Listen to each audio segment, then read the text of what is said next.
Hello student, आप सभी का स्वागत है एजुकेशन पावर के इस यूट्यूब चैनल के अंदर। मेरा नाम है तुषार मालविया और आज हम जो बात करने वाले हैं आपके राजस्थान जो सफाई कर्मचारी जो नई भर्ती है 2026 के अंदर, जिसके अंदर आपके किसके द्वारा निकाले गए, तो ध्यान रखना है स्वायत्त शासन विभाग, स्थानीय शासन जो आपके विभाग है उनके द्वारा ये भर्ती आपके निकाली गई है। ठीक है, तो ध्यान रखना है कि ये जो नोटिफिकेशन है ये आपके आज का जो नोटिफिकेशन है वो आलोक राज जी ने जो है ये निकाल दिया है। ठीक है, तो ध्यान रखना है कि सफाई कर्मचारी भर्ती 2026 स्वायत्त शासन विभाग और स्थानीय शासन विभाग, यानी कि विभाग जो है आपके कौन सा है, तो विभाग जो है आपके आता है कौन सा, स्वायत्त, यानी कि स्वायत्त शासन विभाग, स्थानीय शासन विभाग, यानी कि जो नगर पालिका वाले होते हैं उनके द्वारा जो ये भर्ती निकाली गई है। ठीक है, यानी कि साफ बात करूं तो ध्यान रखना है कि आज हम इसके बारे में बात करेंगे कि कुल कितने पद होने वाले हैं, आवेदन तिथि क्या होने वाली है, इसकी आयु सीमा क्या होने वाली है, इसके अलावा शैक्षणिक योग्यता, चयन प्रक्रिया, वेतन, आवश्यक दस्तावेज, इसके अलावा आवेदन शुल्क, आवेदन कैसे करें, इनके बारे में आज हम पूरी जानकारी बताएंगे। ठीक है,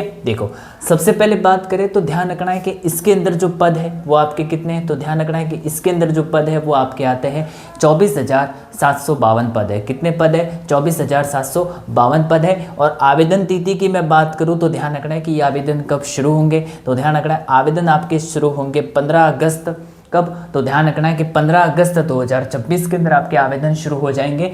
और अंतिम तिथि की मैं बात करूं तो अंतिम तिथि आपके कब है, तो 28 सितंबर 2026 को क्या है आपके अंतिम तिथि है। और ख़ास बात करूं तो ध्यान रखना है इसके बारे में जो आपकी आयु सीमा है, यानी कि इसकी आयु सीमा क्या रहने वाली है, तो आयु सीमा आपके रहने वाली है न्यूनतम 21 वर्ष, यानी कि न्यूनतम 21 वर्ष का जो है वो आपके होना चाहिए, पुरुष और महिला दोनों। ठीक है, तो ध्यान रखना है न्यूनतम 21 वर्ष, यानी कि उससे कम नहीं। ठीक है, उससे कम नहीं, न्यूनतम 21 वर्ष और अधिकतम 40 वर्ष होना चाहिए, मतलब 40 वर्ष से अधिक नहीं होना चाहिए। ठीक है, तो ध्यान रखना है 40 वर्ष से कम फॉर्म भर सकता है और 21 वर्ष से ज़्यादा फॉर्म भर सकता है, लेकिन 21 वर्ष से कम हो गई, यदि 19 साल है तो ध्यान रखना वो फॉर्म नहीं भर सकता। और ये ध्यान रखना है कि आरक्षित वर्गों के नियमानुसार आयु में भी छूट मिल सकती है। ठीक है, कि जो आरक्षित वर्ग है जैसे कि ST SC अनुसूचित जाति अनुसूचित जनजाति, तो उनके लिए जो है आरक्षित जो छूट है वो भी आपकी मिल सकती है।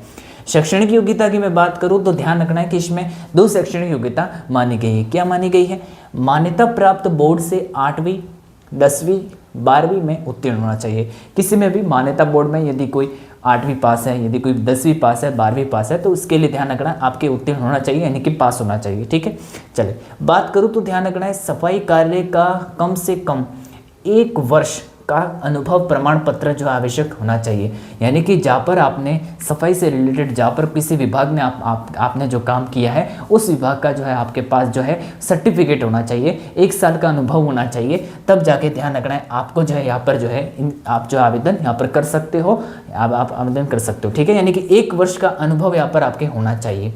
बात करूँ चयन प्रक्रिया कैसे होगी, चयन प्रक्रिया के बारे में ध्यान रखना है लिखित परीक्षा नहीं होगी, ये ध्यान रखना है, लिखित परीक्षा इसके अंदर नहीं मांगी गई है। यदि इसका नोटिफिकेशन आएगा तो मैं आपको बता दूंगा। ठीक है, तो ध्यान रखना है लिखित परीक्षा इसके अंदर नहीं होगी, चयन समिति द्वारा इंटरव्यू होगा। क्या होगा इसके अंदर, इंटरव्यू होगा, दस्तावेज सत्यापन होंगे इसके बाद, और इसके बाद आपकी मेडिकल किया जाएगा। ठीक है, तो ध्यान रखना है सबसे पहले इंटरव्यू होगा आपके, लिखित परीक्षा नहीं होगी, ध्यान रखना।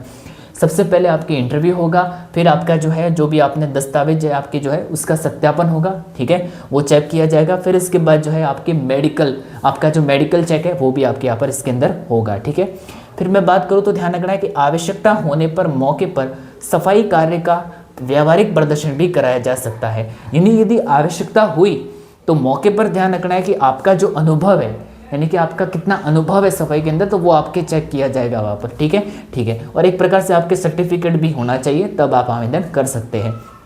वेतन की मैं बात करूँ तो वेतन कितना होने वाला है, वेतन यहाँ पर 7वें वेतन आयोग के अनुसार प्री मैट्रिक्स लेवल, यानी लेवल 1 के अनुसार ध्यान रखना आपके यहाँ पर वेतन होगा, और अनुरूप से नियम के अनुसार वेतन जो है आपके मान्यता होगा। तो वेतन जो है आपके 7वें वेतन आयोग के अनुसार जो आपके प्री मैट्रिक्स है, लेवल जो आपके फर्स्ट है उसके नियमों के अनुसार जो है आपके यहाँ पर वेतन होगा। ठीक है, अब बात करूँ तो आवश्यक दस्तावेज यहाँ पर क्या होने वाले हैं, तो आवश्यक दस्तावेज होने वाले आपके जन आधार कार्ड, मूल निवास पत्र, जाति प्रमाण पत्र, शैक्षिक प्रमाण पत्र, 1 वर्ष का जो अनुभव प्रमाण पत्र है वो होना चाहिए। मैंने बताया था पासपोर्ट फ़ोटो, आपकी फ़ोटो, हस्ताक्षर और मोबाइल नंबर और ईमेल जो आईडी है वो आपको फॉर्म फिल करते समय आपको देना है, ठीक है, ध्यान रखना है। और आवेदन शुल्क क्या होगा, ध्यान रखना है। सामान्य वर्ग के लिए जो आपके जो भी जनरल वगैरह, ठीक है, उनके लिए जो है 600 रुपये आवेदन करने होंगे। और आरक्षित वर्ग जो भी है, दिव्यांग वगैरह जो भी विकलांग वगैरह है, उनको 400 रुपये जो आवेदन शुल्क आपके दिया जाएगा, ठीक, मतलब आप 400 रुपये जो आवेदन आपको शुल्क जमा कराना, ठीक है। चलिए, और आवेदन कैसे करें, तो आवेदन कैसे करें, राजस्थान SSO ID के माध्यम से ऑनलाइन आवेदन आप जो है आपको करना होगा, यानी कि राजस्थान जो SSO ID है उसके माध्यम से जो आप ऑनलाइन आवेदन जो आप कर सकते हो, ठीक है। तो ध्यान रखना है, तो ये बहुत बड़ी वैकेंसी है। कितने पद है, तो ध्यान रखना है, अच्छे से ध्यान रखना है कि 24,752 पद है। कितने पद है, 24,752 पद है। तो ये आपको अच्छे से ध्यान रखना है, ठीक है। और ध्यान रखना है, आवेदन तिथि के बारे में ध्यान रखना है। 15 अगस्त 2024 के अंदर आपके जो आवेदन तिथि है ये आपके होने वाली है। और अंतिम जो डेट है वो आपके 28 सितंबर 2024 के अंदर आपकी अंतिम तिथि होने वाली है, ठीक है। चलिए, तो समय रहते फॉर्म को जमा कर देना, ठीक है। और जो भी मैंने आपको योग्यता बताई है, तो वो इसके लिए जो योग्यता के अनुसार जो भी आप है जो भी इसके लिए योग्य है वही फॉर्म भरे, ठीक है, ध्यान रखना है। तो चयन प्रक्रिया, लिखित परीक्षा इसके अंदर आपको ध्यान रखना नहीं होगी। यदि होगी तो मैं आपको सिलेबस भी बता दूंगा, नोटिफिकेशन इसका अभी नहीं आया है कि लिखित परीक्षा होगी या नहीं होगी, तो ध्यान रखना है। तो मैंने हिसाब से नहीं होगी वैसे, ठीक है, ध्यान रखना है। चयन समिति का इंटरव्यू होगा, बस आपके इसके बाद दस्तावेज सत्यापन, फिर मेडिकल चेक होगा, फिर आपके जो मेरिट लिस्ट आएगी उसके अनुसार आपके सिलेक्शन जो आपके सिलेक्शन की जो प्रक्रिया है वो आपकी शुरू हो जाएगी, ठीक है, ध्यान रखना है। तो आवश्यक दस्तावेज भी मैंने आपको बता दिया और आवेदन शुल्क आवेदन कैसे करें, ठीक है। चलिए, तो आज की क्लास के लिए इतना ही था, ठीक है। तो मैंने आपके राजस्थान सफाई कर्मचारी भर्ती स्वायत्त शासन विभाग के अंदर जो भी भर्ती निकली है उसके बारे में मैंने आपको नोटिफिकेशन बता दिया, ठीक है। और ऐसी कुछ भर्ती के रिलेटेड जो भी कुछ आपकी बातें आएगी तो उसके बारे में बात होगा, ठीक है। चलिए, तो मिलते हैं नेक्स्ट क्लास में। Okay, thank you very much.